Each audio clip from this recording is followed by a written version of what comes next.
होती है, लेकिन ये राज्य प्राप्त करने की तृष्णा ये तो राजा के साथ साथ में राजसेना, राजकोष, राज परिवार इन सब का बलिदान ले लेती है। हाँ, जिस प्रकार से एक चित्ती पर दो लाल लड़ते हैं, जैसे एक राजश्री पर उसी प्रकार से दो भूपाल लड़ते हैं। ध्यान देना, जो हारता है वो तो हारता ही है, परंतु जो जीतता है उसकी भी एक प्रकार से हार ही हार है। वो कैसे? अरे जो जीतता है उसको राज तो मिल जाता है, लेकिन लोभ और बढ़ जाता है, तृष्णा और बढ़ जाती है, पूर्ति नहीं होती। हाँ, जब एक हुआ तो 10 होते, 10 हुए तो 100 की इच्छा है, 100 पाकर के सोच हुआ अब सहस्र हो तो अच्छा है, इसी प्रकार बढ़ते बढ़ते बढ़ते बढ़ते राजा के पद पर पहुंचा है, फिर भी संतोष नहीं होता।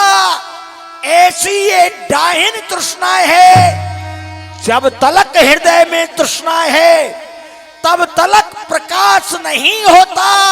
हाँ, आयु का नाश हो जाता है, पर तृष्णा का नाश नहीं होता। यथार्थ है महाराज, यथार्थ है। हाँ, आयु का नाश हो जाता है, पर तृष्णा का नाश नहीं होता। और जानते हो, इसी तृष्णा की दूसरी बहन का नाम क्या है? चिंता। हाँ, जिस प्रकार से एक वैश्यागामी पुरुष मदरा आदि दुर्व्यसनों की उपासना करता है, उसी प्रकार से तृष्णा वाला व्यक्ति भी चिंता का अध्ययन करता है, चिंता लगी रहती है, और परिणाम यही होता है कि उसके हृदय रूपी चूल्हे में तृष्णा रूपी लकड़ियों द्वारा चिंता रूपी अग्नि प्रज्वलित हो जाती है और दिन रात उसको जलाती रहती है, दिन रात जलाती रहती है। चिता और चिंता, इन दोनों में किसका पद बड़ा है अग्रज? अनुज, चिता और चिंता में किसका पद बड़ा है? केवल चिता से चिंता में अर्ध नकार बड़ा है, आधा ना। वह क्यों बड़ा है? वो इसलिए बड़ा है, चिता हम जिसको कहते हैं, चिता हम जिसको कहते हैं वो मुर्दे को जलाती है, लेकिन बड़ी है इसलिए चिंता वो जीते को ही खा जाती है। वो जीते को ही ये क्या भ्राताश्री, आप हमें सुंदर उपदेश देते देते उदास क्यों हो गए हो? इसका क्या कारण है? अनुज, जिस चिंता की कथा इस समय मैं तुम्हारे लिए सुना रहा हूं, वही चिंता इस समय मेरे हृदय की तंतुड़ी को तड़पा रही है। मेरी शांत वाटिका में अग्नि सी लगा रही है। हाँ, अग्नि सी लगा रही है। अरे जानता हूं, भली प्रकार से जानता हूं, दुर्योधन अन्यायी है, दुखदाई है, परंतु फिर भी हमारा भाई है। देव, जब तक भगवान वासुदेव के हाथ में सुदर्शन चक्र है, मेरे पिता अर्जुन के हाथ में गांडीव है, चाचा नकुल और सहदेव के हाथ में खंग है, महावीर भीम के हाथ में गदा है, और आपके 16 वर्षीय अभिमन्यु की मुष्टिकाओं में बल है, आपका चिंता करना व्यर्थ है। अवचल हैं जो धर्म पर, होती उनकी जीत, अन्य भाइयों की लाश पर कुत्ते गाते गीत। बेटा अभिमन्यु ठहरो, तुम समझे नहीं, मेरी चिंता का अर्थ कुछ और ही है बेटा। वह क्या है भ्राताश्री? अनुज, ये नित्य नित्य आर जाति की लाशों से ये धर्म क्षेत्र पटता जा रहा है। पिता के हाथों से पुत्र और पुत्र के हाथों से पिता मरता जा रहा है। अब ये दृश्य इन नेत्रों से नहीं निहारा जाता। हाँ हाँ, दुर्योधन दुखदाई है, अन्यायी है, लेकिन फिर भी वह हमारा भाई है। विपरीत भ्राताश्री, इस समय संग्राम के समय पर आपका ये वार्तालाप सद्भाव हमें नहीं सुहाता है, हमें कायर बना रहा है। विपरीत समय का मीठापन विस्का सा भय दिखलाता है। मीठा और मधुर बोलने से तोता पिंजरे में आता है, जो ज्यादा मीठा होता है वह अपना नाश कराता है। देखो तो मीठे गन्ने को कोल्हू में पेला जाता है। और उसी समय नकुल दौड़े। बड़ा भयानक समाचार है। अरे ये कैसा कैसा, अरे अरे अरे और अनुज, अरे अनुज, अरे ये कैसा चीत्कार है? पांडव सभा का चीत्कार है। क्यों, क्या हुआ? भ्रातव, भगवान द्रोणाचार्य ने चक्रव्यूह का निर्माण किया है, जिसका वेदन भ्राता अर्जुन के सिवा कोई नहीं कर सकता है। इस समय भ्राता अर्जुन हमसे बहुत दूर है। हाय हाय, अब क्या होगा? यही मैं सोच रहा हूं। अर्जुन की अनुपस्थिति में भगवान द्रोणाचार्य के द्वारा चक्रव्यूह की रचना, ए विधाता अब क्या होगा? क्यों? भ्राताश्री, वही होगा जो भाग्य में लिखा होगा।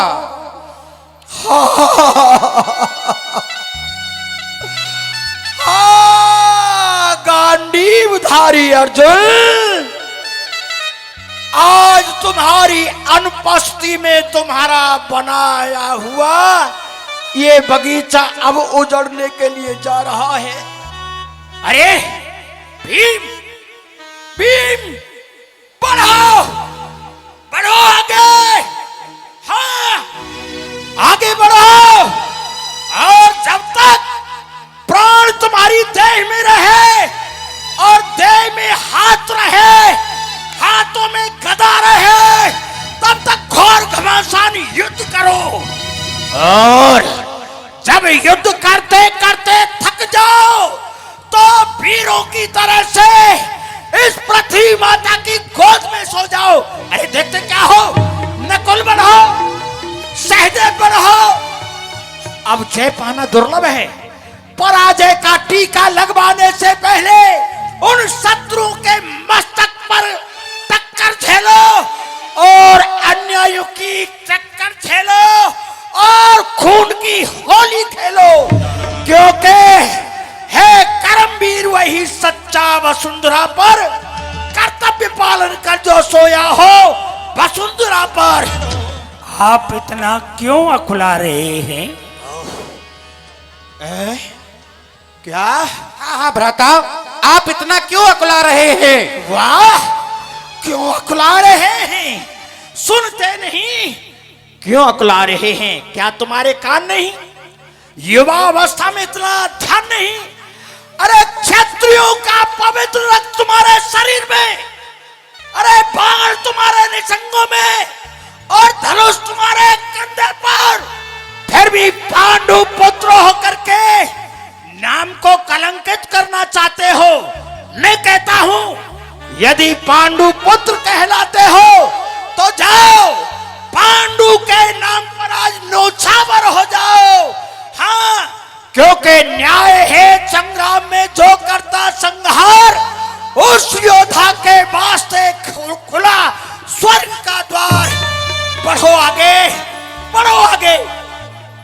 क्या आज मेरे पिता अर्जुन की अनुपस्थिति में और चक्रव्यूह की उपस्थिति में महाराज का स्वभाव गर्मा गया है, मानो समुद्र में ज्वार भटा आ गया है।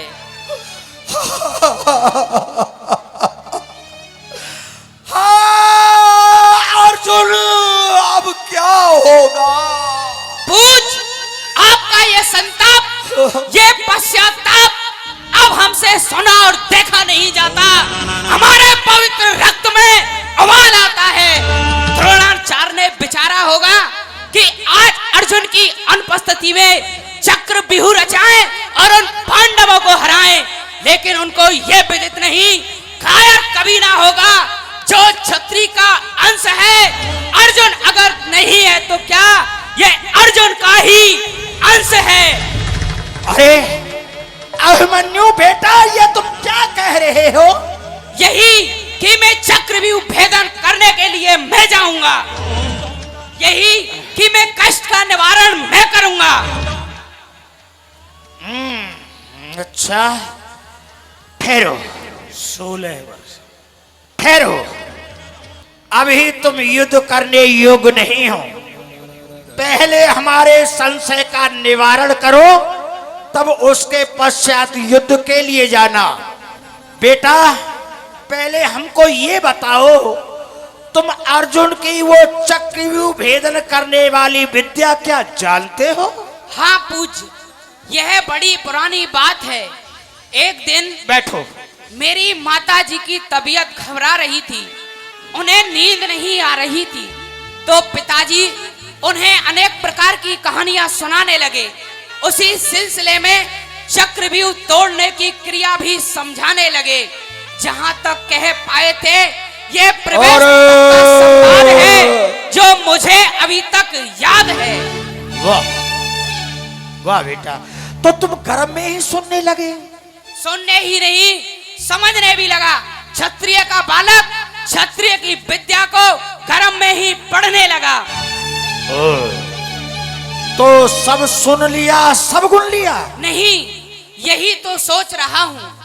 जहाँ तक पिताजी कह रहे थे ये प्रवेश तक का संवाद है, उसको सुनते सुनते माताजी को निद्रा आ गई। ये प्रवेश तक का संवाद है जो मुझे अभी तक याद है। तो तुम अभी कच्चे हो, हमारे होनहार बच्चे, अभी तुम कच्चे हो।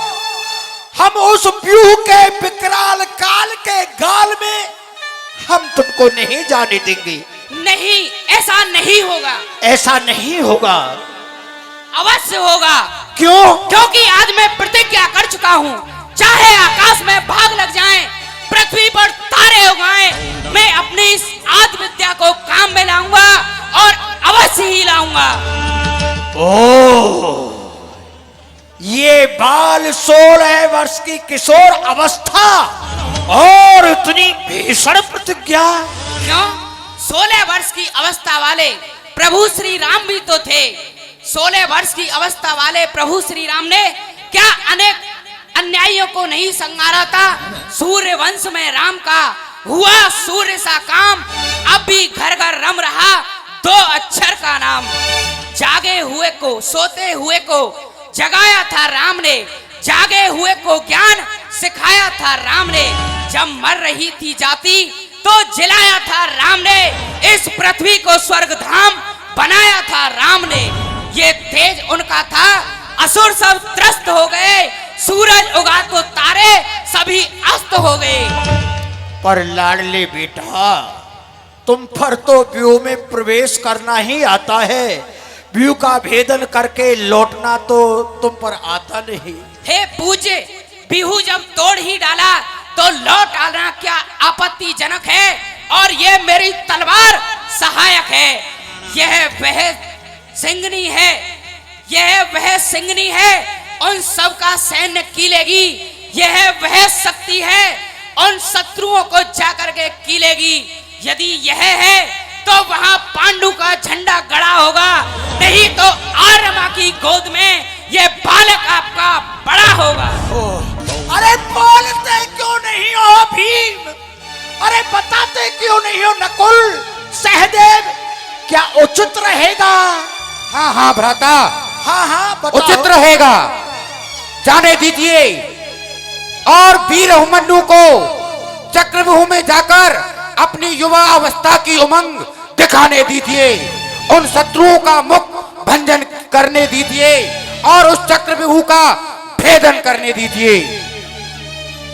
ठीक है, जब तुम सब भी इसमें सहमत हो तो जाओ। समुद्रा के प्यारे, अर्जुन के दुलारे, हमारे प्राण प्यारे, हम तुम्हें आशीर्वाद देते हैं, विजय प्रस्थान करो।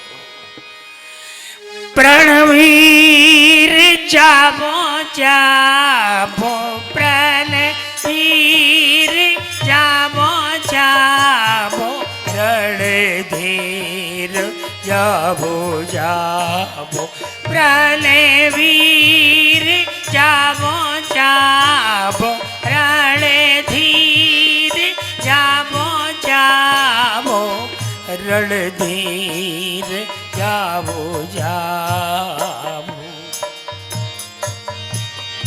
अरे अरे क्या हुआ भ्राता, क्या हुआ? ये क्या? अरे भीम, नकुल, सहदेव, मेरा जैसे ही अभिमन्यु युद्ध के लिए गया, मेरा हृदय में एकदम से धक्का लगा, हृदय कांपने लगा। अरे अरे अब तो मेरा बायां नेत्र भी फड़क रहा है, अशगुन हो रहा है। एक कार्य करो, अपनी गदा उठा लो। नकुल, सहदेव, तुम अपनी तलवार उठा लो और चलो। वो बालक है, उसकी रक्षा के लिए हम भी युद्ध करने के लिए चलते हैं। चलो आइए भ्राता, बोलिए कृष्णचंद्र भगवान की। चलो आओ। चलो हम भी चलते हैं।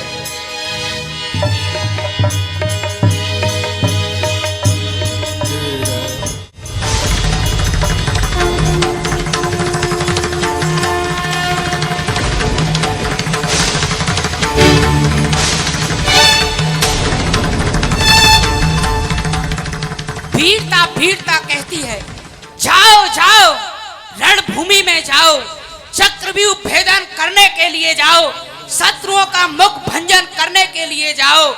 लेकिन मैं जब रणभूमि की ओर बढ़ता हूँ तो प्रेम मुझसे लड़ता है और मुझसे कहता है कि रण में वही जय पाएगा जिसका ऊंचा आसन होगा, संग्राम गवन पीछे होगा, पहले प्रेमोपासन होगा। प्रेम मुझसे लड़ता है और मुझसे कहता है, रणभूमि में जाने से पहले एक बार रंग भूमि में आओ, उस मुरझाई हुई माधवी लता को खिलाओ। लेकिन क्या करूं, किसका कहा मानूं?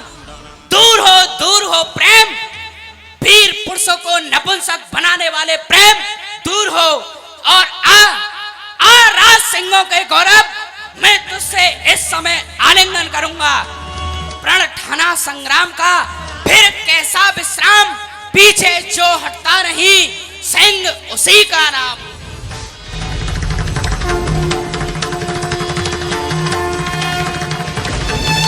क्या? फिर धक्का सा लगा मेरी छाती में, फिर घूंसा सा लगा। जब मैं रणभूमि की ओर बढ़ता हूं तो प्रेम मुझसे लड़ता है और क्रोध करता है और मुझसे कहता है, रण में वही जय पाएगा जिसका ऊंचा आसन होगा, संग्राम गवन पीछे होगा, पहले प्रेमोपासन होगा। हाँ, मुझे याद आया, बिल्कुल सत्य है। नीम में ठंडक है तभी तो वह कड़वा है, पृथ्वी के हृदय में जल है तभी तो वह इस संसार का बोझ उठाने में सामर्थ है। इसलिए जिसमें प्रेम है वही वीर है। प्रेम ही चातुरता का एक कूप है, प्रेम ही जगमगाती धूप है, प्रेम ही संसार में सार है, प्रेम ही परमात्मा का रूप है। इसलिए मुझे रणभूमि में जाने से पहले एक बार अपनी प्राण प्यारी उत्तरा से मिलना चाहिए। चलता हूं अपने महलों की ओर। और इधर में उत्तरा अपनी सखियों के सहित बैठी हुई हैं। अरे बहना अखियाँ प्यासी रे प्यासी, मन बाये पूरन मासी, अब तक ना आयो मेरो साजना रे। बहना अखियाँ मन बाये पूरन मासी, अब तक ना आयो मेरो साजना।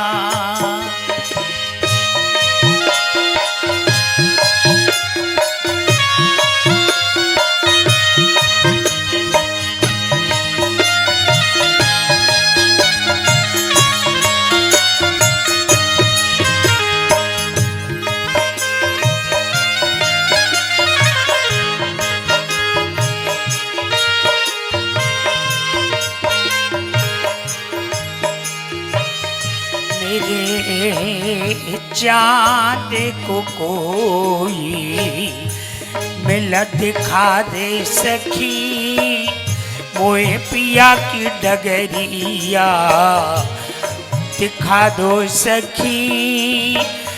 मैं तो बाट तकते उनकी हार गई, मैं तो बाट तकते उनकी हार गई। मेरे चांद को कोई मिला दे सखी।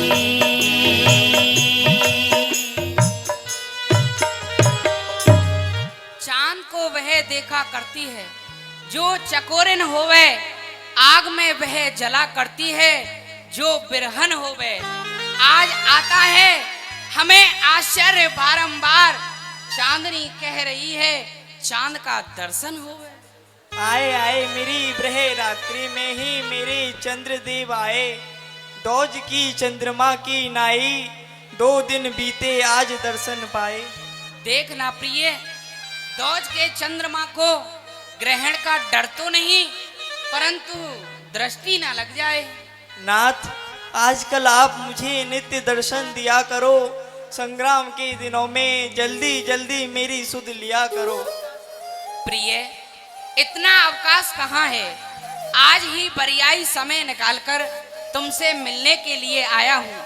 अपने वीर रस की फुलवारी को तुम्हारे प्रेम जल से सींचने आया हूँ। अहो भाग्य रखी थी रोके प्राण को ये दुख भरी आंखें, दर्शन से कमलनी की तरह खिल उठी आंखें, देखा जो कटोरे की तरह मुख उठी आंखें, होते ही प्रात हो गई सूरजमुखी आंखें। प्रिय, क्षमा करना मुझे, मैं आज अधिक ठहर नहीं सकता, क्योंकि मैं आज पांडव सेना का सेनापति बना हुआ हूँ और आचार्य के बनाए हुए चक्रव्यूह का भेदन करने के लिए जा रहा हूँ। हृदयेश्वर, है यह क्या? तुम्हारी आंखों में आंसू? क्या कमलनी डबडबा आई या प्रातः काल के सूर्य देव के लिए अर्ध लाई? पड़ रही है ओस क्यों सूरजमुखी के फूल पर? रे सवेरे के समय लज्जित हो अपनी भूल पर। हृदयेश्वर, प्राणेश्वर, दासी का अपराध क्षमा करो, आज रण में ना जाओ। मेरी आंखों में अभी आया अचानक अंधकार, अपने आप ही बहने लगी आंसुओं की धार। अब फड़कती आंख दाही और टूटा है यह हार, मुंह को आता है कलेजा, हाय क्या है होनहार। यह अमंगल चिन्ह है, असगुन है यह प्राणनाथ, आज रण के वास्ते मत कीजिए प्रस्थान नाथ। प्रिय, ऐसी आशंका ना करो, व्यर्थ में अमंगल की चिंता ना करो। जिसके पिता महारथी अर्जुन, जिसके मामा वासुदेव श्री कृष्ण, उसके लिए अमंगल कैसा? प्रिय उत्तरे प्रियतमे, प्राण वल्लभे प्राण, समर क्षेत्र ही सर्वदा, क्षत्रियों का सुस्थान। यह सत्य है, परंतु मैं क्या करूं, मेरा हृदय नहीं मानता। तो इसे मनाओ। यह मेरे हाथ की बात नहीं है। तो यह भी मेरे हाथ की बात नहीं है कि लड़ने को ना जाऊं मैं। पिताजी सन सप्तकों की ओर गए हैं और बिहू मेरे अतिरिक्त कोई तोड़ नहीं सकता। क्या मैं अपनी पराजय अपने आप करवाऊं? अपने भाल पर मैं कलंक का टीका लगवाऊं? ये हो नहीं सकता कि लड़ने को ना जाऊं मैं। तुम नारियों में बैठकर क्या नारी कहाऊं मैं?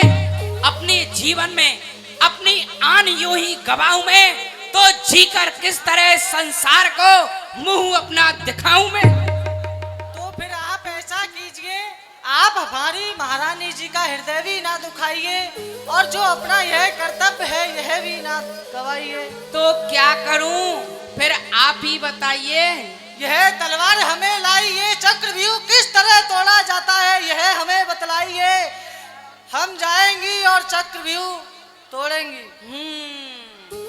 घूंघट में रहने वाली ये भोली भाली मूर्तियां अब रण में धाएंगी। क्यों? इसमें आश्चर्य ही क्या है? क्या हम अबलाओं के ये हाथ नहीं हैं? या हमारे शरीर में छत्राणियों का पवित्र रक्त नहीं है? हमें भोली भाली नहीं कहना, युद्ध में वालों पर खेलेंगी ये बोली देखना। सिंहनी के शिकार आए तब ये टोली देखना, चढ़ गई जब रण में अबलाओं की टोली देखना। शत्रुओं के रक्त से तब होगी ये होली देखना। ओहो, क्या मेहंदी लगाने वाले हाथों ने भी कभी शस्त्र उठाया है? रण में अपना खड़ा चमकाया है? हाँ, उठाया है। सबसे पहले आदि शक्ति माँ दुर्गा ने खड़ग उठाया है और हम अबलाओं का मान बढ़ाया है। चंड मुंड की रक्त भी जो सहारनहारी है, शंभु निशंभु और महिषासुर को मारनहारी है, वह काली खप्पर वाली जिसकी सिंह सवारी है, वह दुर्गा, वह काली, वह कौन? वह भी तो एक नारी है। यह तुम्हारा वार्तालाप सब निर्थक है।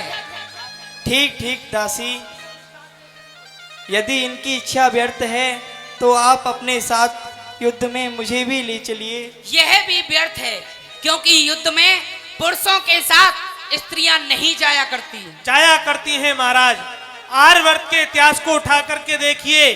जब देवा संग्राम में देवराज इंद्र के साथ में महाराज दशरथ भी गए थे और उनके साथ में उनकी प्रिय महारानी कैकेयी भी तो गई थी। ठीक ठीक दासी, तूने ठीक याद दिलाया। जब रथ के पहिए की कील निकल गई थी, कील के स्थान पर महारानी कैकेयी की उंगली थी। यह सब सत्य है उत्तरे, यह सब सत्य है। परंतु तुम्हें आज हो क्या गया है? तुम वीर पुत्री होकर, तुम छत्राणी होकर के ये डर रही हो, कायरों की सी बात कर रही हो। तुम छत्राणी हो, तुम्हें छत्राणियों जैसी चेष्टा रखनी चाहिए।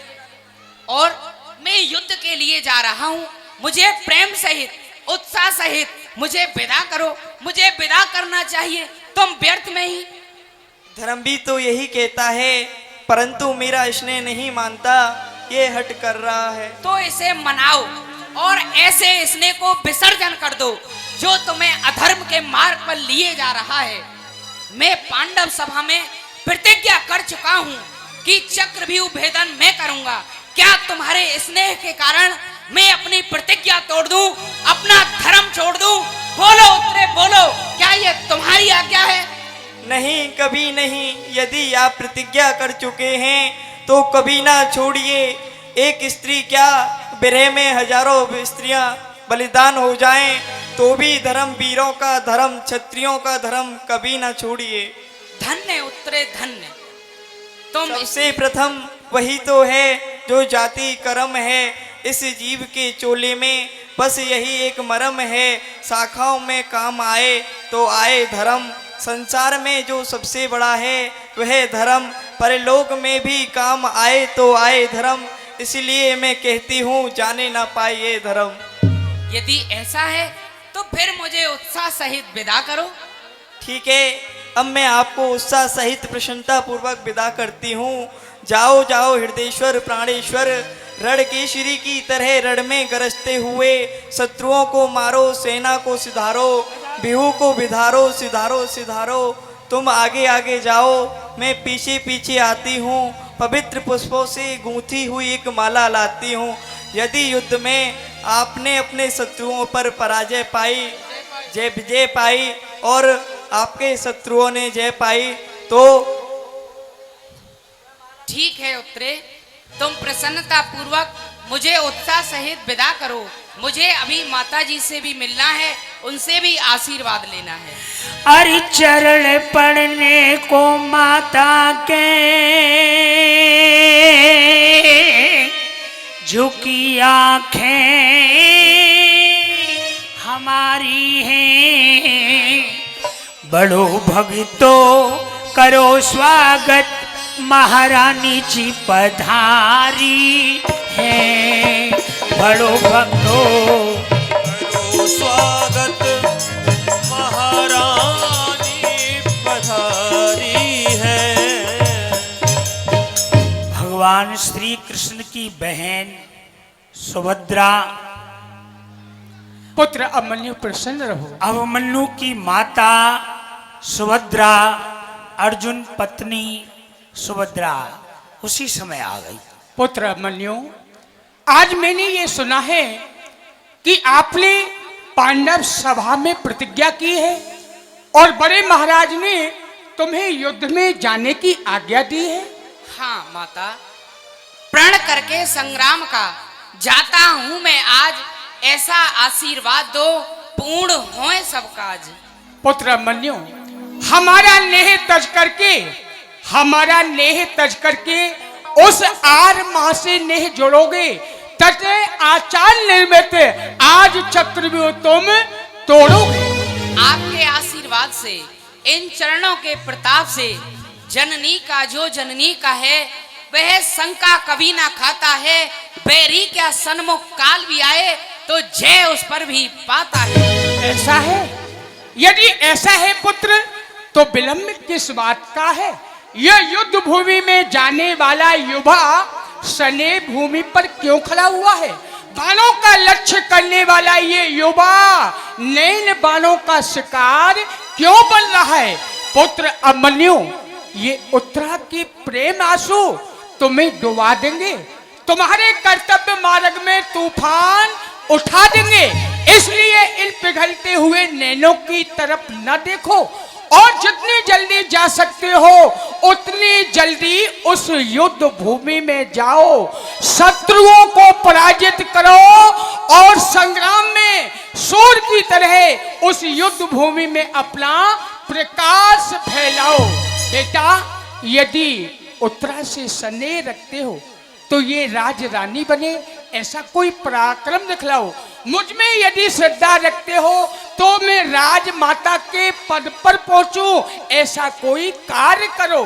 देखना देखना पुत्र, पांडवों का मान न जाने पाए, ये जान भले ही चली जाए पर शान नहीं जाने पाए। युद्ध भूमि ही क्षत्रियों का गौरव है। पुत्र, ये ध्यान रहे कि इन पांडवों का अवमान न जाने पाए। बेटा, ये माता की ममता है जो कि जलते हुए उस ज्वाला में कूदते समय तुम्हें रोकना चाहती है, पर आज मैं ऐसी ममता को मार दूंगी और युद्ध में जाते समय तुम्हें उपहार दूंगी।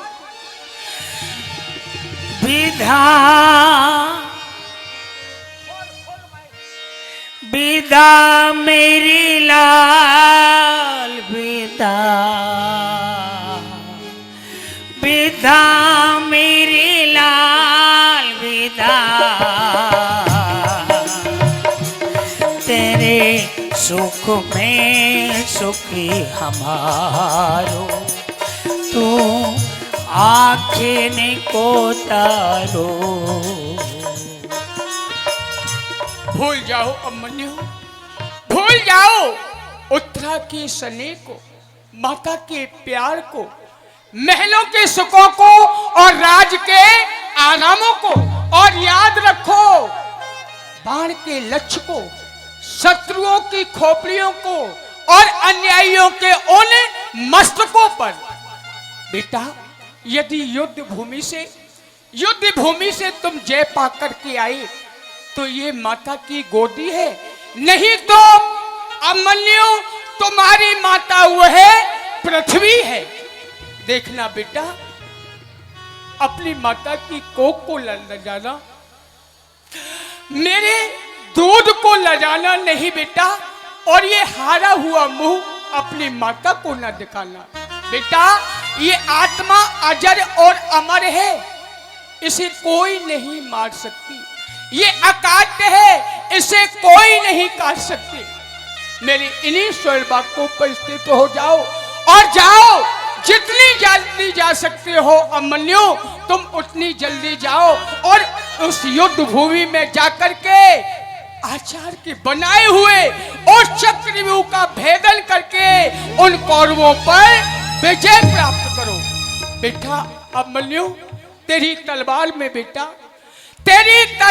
में बेटा वह सुदर्शन कैसी शक्ति होवे, तेरे इन बालों में बेटा वह त्रिशूलों की कराली होवे, तेरे इस धनुआ की उस गांडीव से बढ़कर पदवी होवे, तेरी वह युद्ध भूमि शत्रुओं की मृत्यु भूमि होवे। रहे आकाश पर सूरज, तेरी रणधीरताई का बजे ब्रह्मांड में डंका, तेरी इस वीर ताही का। जाओ बेटा जाओ।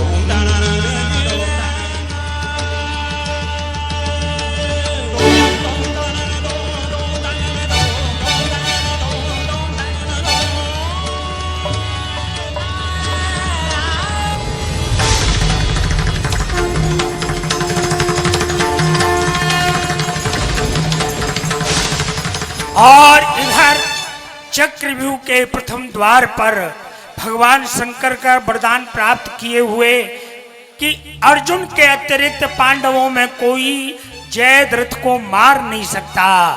अर्जुन आज है नहीं तो प्रथम द्वार पर ही जयद्रथ खड़ा है।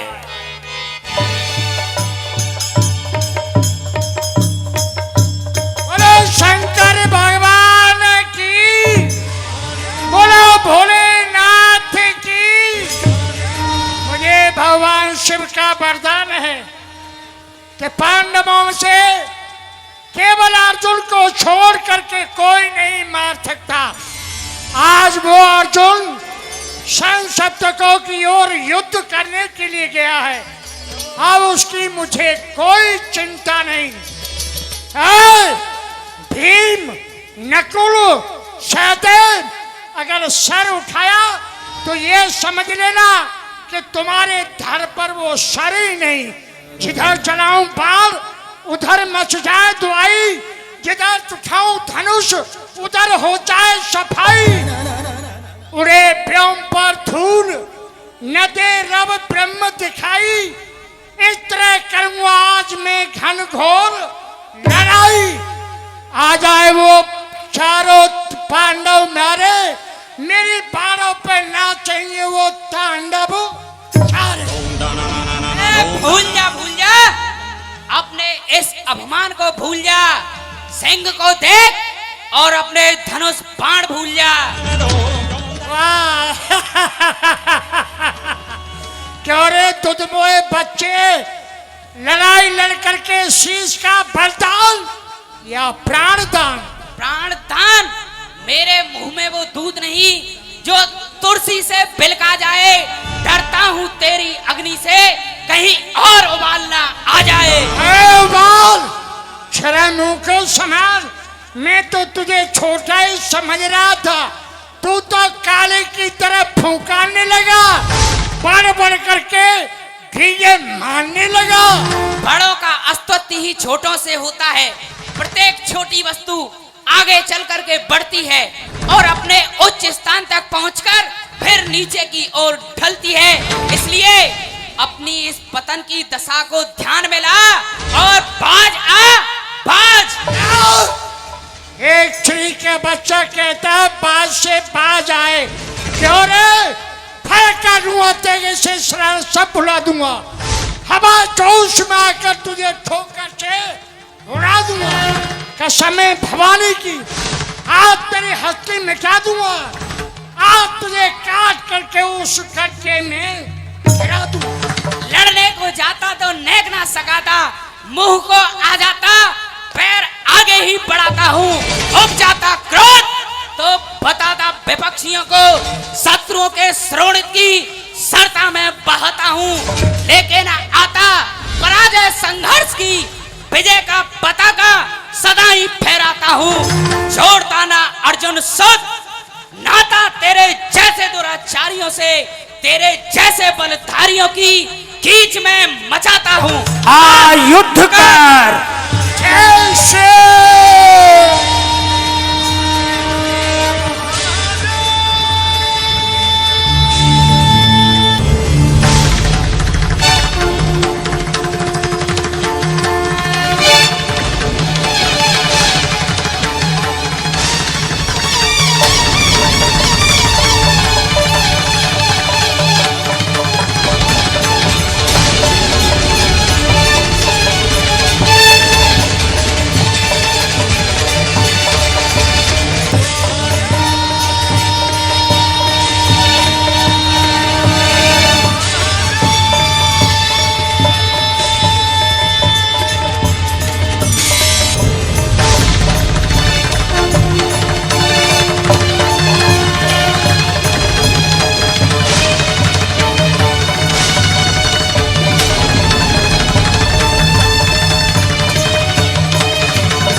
शान तोड़ दूं, तेरा धनुष, तेरा बाण तोड़ दूं।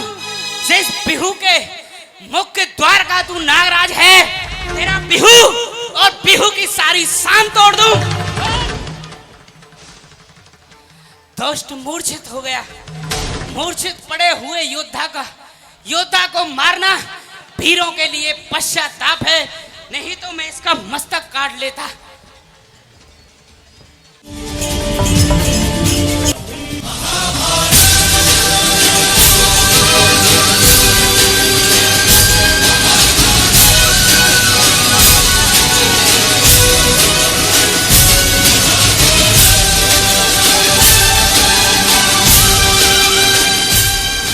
ये क्या हुआ? एक छोटा सा बच्चा मुझे मूर्छित कर गया। अगर चाहता तो मेरा मस्तक भी काट सकता था, लेकिन नहीं। वो अर्जुन का लाल है, वो समुद्र का लाल है। धन्य है उस माता के लिए जहां पर ऐसा वीर जाया। धन्य है उस भीम को जहां पर ऐसा करमवीर आया जो हाथ उठाए। मुझ जैसे योद्धा को मूर्छित करना शायद नहीं है। हाथी के दल दुखारे दो, फिर भी वो पोच न हो। बालक द्वारा मूर्छित हो और फिर भी उसको सोच लो। ये टूटा हुआ अभी इसे मैं बनाता हूं, या तो वो वीर में समाप्त हो जाएगा। अगर ये आएगा तो मेरे हाथों से मारा जाएगा। और मनी के हाथ में इस समय शहदरत के नाम में पहले जय है, यहाँ भी जय है और वहाँ भी जय। जय शिव। जयद्रथ ने केवल अभिमन्यु को व्यूह में प्रवेश दिया। अभिमन्यु के पीछे युधिष्ठिर जी, भीम, नकुल, सहदेव सेना लेकर के सहायता के लिए आए, लेकिन वरदान के कारण सबको पराजित करके व्यूह के बाहर ही भेज दिया। केवल अभिमन्यु ही प्रवेश कर पाया उस व्यूह में। आगे दूसरे द्वार पर देखता है अभिमन्यु, गुरु द्रोणाचार्य जी खड़े हैं। विजय विजय, बिहू के इस भाग पर भी विजय। अब मुझे आगे चल करके देखना चाहिए चक्र बिहू के दूसरे द्वार पर कौन है। विजय नहीं, ये तेरा अंतिम समय। अरे ओ नन्हे नादान, जरा सी जान और इतनी लंबी जवान।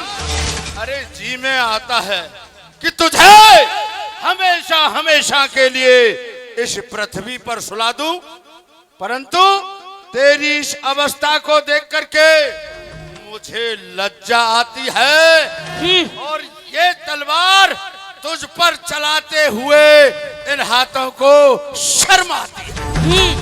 लज्जा और इन हाथों को शर्म और इन हाथों को, ये हाथ मेरी बड़ी महारानी द्रौपदी को जब सभा में लाए थे, उनके केसों को पकड़ते हुए, उनको घसीटते हुए बीच राज सभा में लाए थे, जब नहीं शर्माए थे।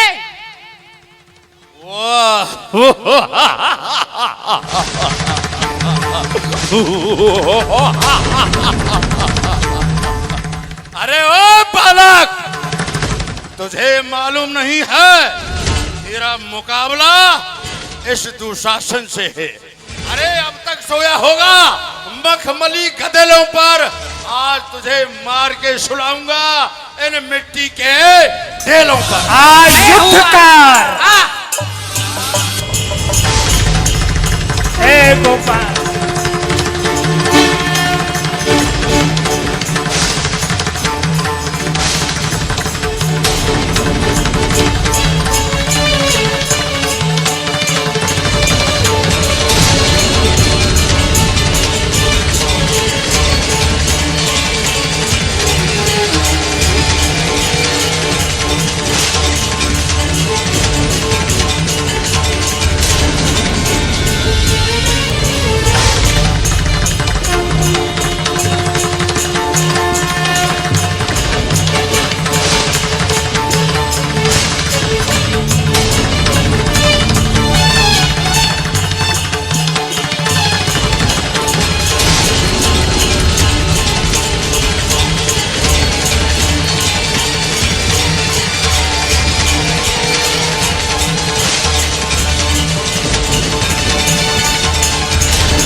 ये तेरे हाथ तोड़ दूं जो मेरी बड़ी महारानी मेरी माता द्रौपदी को राजसभा में खींचते हुए लाए थे, और तोड़ दूं ये हाथ।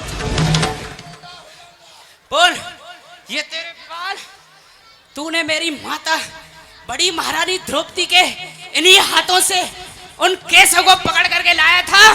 बोल, ये तेरे बाल नोच लूं। ये तेरी आंखें जो मेरी माता को दासी की दृष्टि से देखती थी, बोल ये फोड़ दूं। उठ।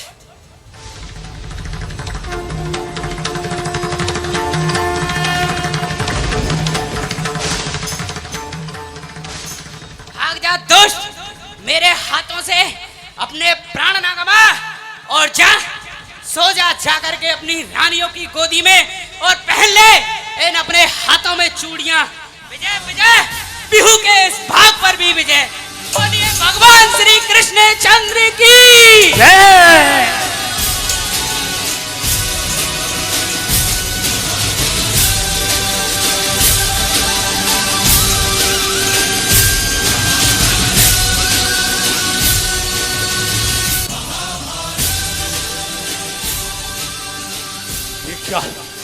ये क्या दुशासन, एक छोटे से बालक के द्वारा तू मूर्छित हो गया।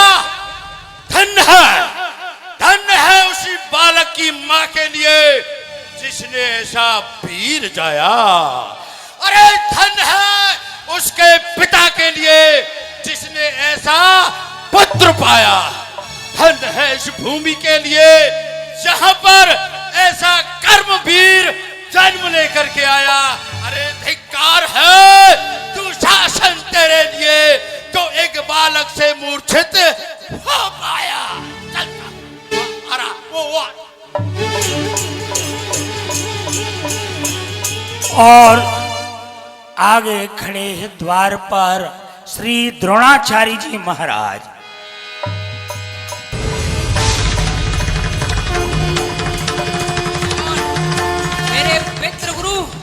द्रोणाचार्य, दादा दादा आपके लिए प्रणाम।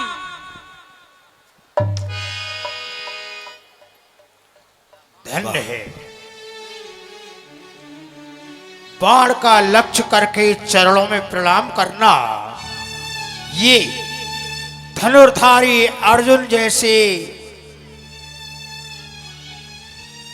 महारथी उनके पुत्र वीर अभिमन्यु का ही कार्य है। धन्य है ऐसे वीर के लिए। दादा दादा संभल जाइए, आज दादा से नाती का युद्ध है। बेटा अभिमन्यु, मैं तुम्हें परामर्श देता हूं, इस चक्रव्यूह से तुम बाहर निकल जाओ, व्यर्थ में अपने प्राण न गंवाओ।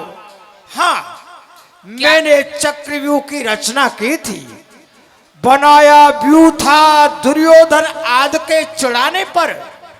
क्रोध में किसी की बुद्धि नहीं रहती ठिकाने पर। हम चले थे किसी एक को मिटाने पर नहीं मालूम था कि आ जाएगा बालक निशाने पर। प्रतिज्ञा और दया में आज लड़ाई होने वाली है, भलाई में न जाने क्या बुराई होने वाली है। लौट जा बेटा, लौट जा। क्या कहा? मैं इस चक्रव्यूह में आकर के उल्टा लौट जाऊं? नहीं दादा, नहीं, अब मैं लौट करके नहीं जा सकता। अर्जुन सुत होकर के मैं इस चक्रव्यूह से लौट जाऊं? यदि आपको मेरी अवस्था पर कुछ ख्याल हो तो आप ही मेरे आगे से हट जाओ। मेरे इस धनुष को ब्रह्म हत्या, गुरु हत्या, वृद्ध हत्या का दोष न लगाओ। बेटा मैं तुम्हें परामर्श देता हूं, पुनः कहता हूं, तुम यहां से चले जाओ। खड़े हो, सोच रहे हो? हैं? दादा आप खड़े हो, कुछ सोच रहे हो, कुछ चिंता कर रहे हो? चिंता ममता बेटा, मुझे अपनी चिंता नहीं है। चिंता है तो मुझे तेरी और ममता है तो मुझे तेरी। चिंता, हाँ। ममता किसको? आपको? मेरे लिए? दादा, यदि ऐसा है तो आप फिर हमारे शत्रुओं की ओर से क्यों लड़ रहे हैं? क्या आपको यह पता नहीं था कि आज मेरे पिता की अनुपस्थिति है और फिर भी आपने ये चक्रव्यूह रचाया? क्या ये अपराध आज आपने नहीं किया? क्या आपने ये अपने पवित्र उद्देश्य में ये अपराध नहीं लिया? आप हमारे शत्रुओं की ओर से फिर क्यों लड़ रहे हैं? बेटा अभिमन्यु, मैं युद्ध में पांडवों का शत्रु हूं, लेकिन युद्ध के अतिरिक्त मैं दोनों का हेतु हूं, दोनों का गुरु हूं। और जो तुम कह रहे हो ये केवल मैंने अपना कर्तव्य समझ करके किया। मैं तुमसे कहता हूं बेटा, तुम यहां से लौट जाओ। ठीक है, यदि आप नहीं मानते तो अपने शिष्य की संतान का ये पत्र पुष्प स्वीकार करो। सावधान हो जाओ।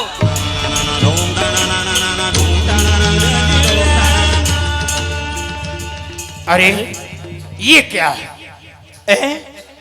ये आज मेरे हाथों से ये धनुष फिसला ही जाता है। मेरे बाण निसंग से बाहर नहीं निकलते। ये क्या? और उधर अभिमन्यु के बाण बराबर वार पर वार कर रहे हैं। ये क्या? कान पर कोई गाता ये गीत है। युद्ध जो हो रहा है ये धर्म के विपरीत है। आचार्य, क्यों नहीं लड़ते? क्यों हृदय आपका भयभीत है? अरे युद्ध बालक से करे आचार्य, ये अनरीत है, इसलिए इस युद्ध में अभिमन्यु तेरी जीत है। बोलिए गुरुदेव भगवान की, भगवान श्री कृष्ण चंद्र की विजय। विजय, बिहू के इस भाग पर भी विजय। अब मुझे आगे चल करके देखना चाहिए कि चतुर्थ द्वार पर कौन सा वीर है।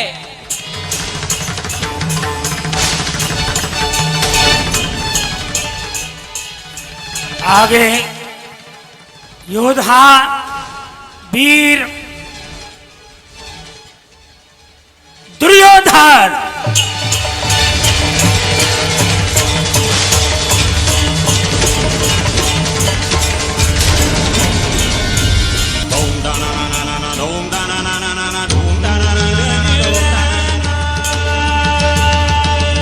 विजय विजय, बिहू के इस भाग पर भी विजय।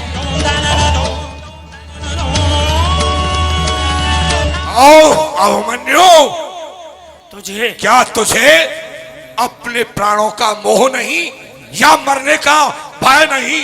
चाचा श्री, योद्धाओं के प्राण तो बाण की नोक पर होते हैं। युद्ध करते समय उन्हें किसी का मोह, किसी की माया, किसी का भी लोभ नहीं होता। ओह, ये विचार तुम्हारे कानों का पर्दा हिलाने के लिए। इन नन्हे हाथों में ये लोहा, ये तलवार तुम्हारी तलवार म्यान से बाहर निकालने के लिए। तो फिर राजा, राजकुमार देरी क्यों करता है? युद्ध कर। आओ।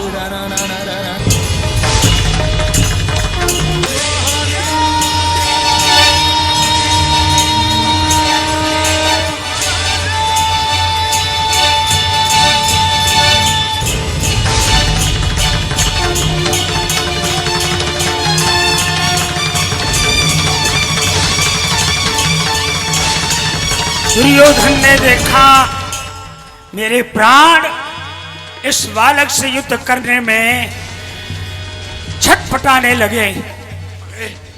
दुर्योधन, अगर इस तरह तू लड़ेगा तो इस अभिमन्यु के हाथों बेआई मौत मरेगा। भाग चल यहाँ से अपने प्राणों की रक्षा कर। ओ अभिमन्यु, देख तेरे पिता को संसप्तकों ने घेर रखा है। देख, बचा सके तो उनको बचा। देख वो आया।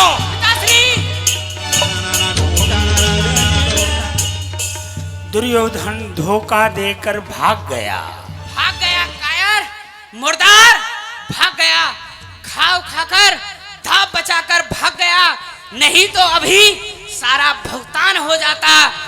आगे चल कर के देखता हूँ आगे के द्वार पर कौन है? विजय विजय बिहू के इस भाग पर भी विजय।